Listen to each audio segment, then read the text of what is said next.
గతంలో ఈనాడు, జ్యోతి, అరడజన మీడియా వాళ్ళు ప్రభుత్వానికి వ్యతిరేకంగా వార్తలు రాస్తే ముందు కేసులు పెట్టారు. యాజమాన్యం మీద కేసులు పెట్టారు, రిపోర్టర్ల మీద కేసులు పెట్టారు. అప్పుడు ఖండించిన వాళ్ళలో మొట్టమొదటి వాడిని. మీడియా చెప్పినప్పుడు, ఆరోపించినప్పుడు నీకు చేతనైతే వివరణ ఇవ్వు. ఆ వివరణ ప్రచురించాలన్నాడు.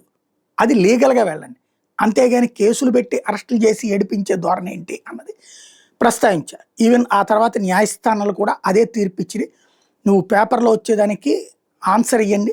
అట్లాగే ఎవరిని అరెస్ట్ చేసినా కూడా ఆ అరెస్ట్ కిందన పెట్టుకోవద్దు. 41 నోటీస్ ఇచ్చి విచారించండి అని ఆదేశాలు ఇచ్చింది. అప్పుడు ప్రభుత్వం దారికొచ్చింది. ఇప్పుడు ఆనాడు ప్రజాస్వామ్యం గురించి మాట్లాడినటువంటి వాళ్ళే ఇవాళ అధికారంలోకి వచ్చారు. ఆనాడు ఇట్లాంటి బాధితులైన ఈనాడు, జ్యోతిని ఇప్పుడు వాళ్ళని నెత్తిన పెట్టుకుంటున్నాయి. ఇలాంటి సందర్భంలో ఇప్పుడు సాక్షి మీద వరుసగా కేసులు. తాజాగా మరొక 2 కేసులు పెట్టారు. నెల్లూరు రూరల్ కనిగిరి పిఎస్లో ఎక్సైజ్ అధికారులు కంప్లైంట్ చేశారు. ఏంటయ్యా అంటే వీళ్ళ దగ్గర ఏది కల్తీ లిక్కర్ గురించి వార్తలు రాసినందుకు. కల్తీ లిక్కర్ గురించి వార్తలు రాస్తే కూడా వేసేస్తారు. అదే ఈనాడు, జ్యోతి అయితే ఏమైనా రాయొచ్చు జగన్ మీద. ఆఫ్రికాలో దాని మీద కూడా వాళ్ళు విచారించి రాసేయచ్చు. వాళ్ళ మీద కేసు పెట్టదు, పెట్టినా కూడా వీళ్ళు తీసుకోరు. అదే సాక్షిలో గనక నెల్లూరులో కుంభకోణానికి సంబంధించేదని రాస్తే ఎడిటర్ మీద కేసు పెడతారు, రిపోర్టర్ మీద కేసు పెడతారు.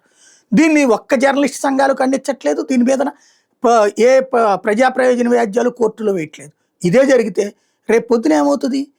రేపు గవర్నమెంట్ మారిందనుకోండి, అప్పుడు ఏం చేస్తారు? క్రిందటిసారి ఆగినట్టు ఈసారి ఆగరు. ఇప్పుడు నేను వెళ్ళి కల్తీ లెక్కరికి సంబంధించి రిపోర్టర్ ఇంట్లో సోదాలు చేశారండి అంటే రిపోర్టర్లను బెదరేసేస్తున్నారు. ఇది ప్రజాస్వామ్య ధోరణేనా? ఎక్కడికి పోతున్నాం మనం?